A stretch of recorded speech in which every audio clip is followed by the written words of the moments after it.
الحمد لله نحمده ونستعينه ونستغفره ونؤمن به ونتوكل عليه ونعوذ بالله من شرور أنفسنا ومن سيئات أعمالنا من يهده الله فلا مضل له ومن يضلله فلا هادي له وأشهد أن لا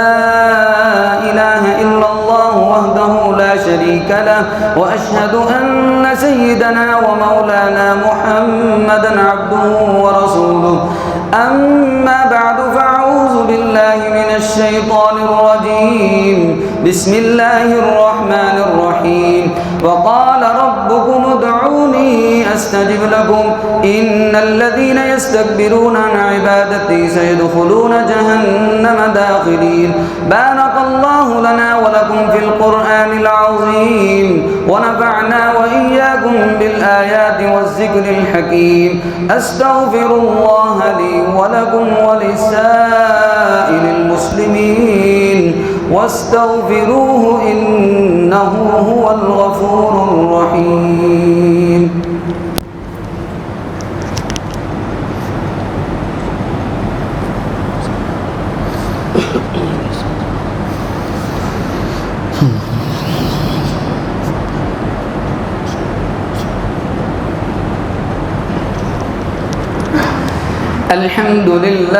الحمد لله نحمده ونستعينه ونستغفره ونؤمن به ونتوكل عليه ونعوذ بالله من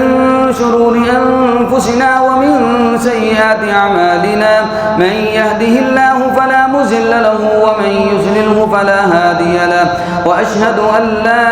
إله إلا الله وحده لا شريك له وأشهد أن سيدنا ومولانا محمدا عبده ورسوله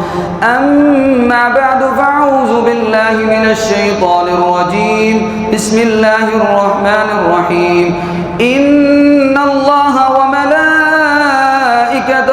يصلون على النبي يا أيها الذين آمنوا صلوا عليه وسلموا تسليما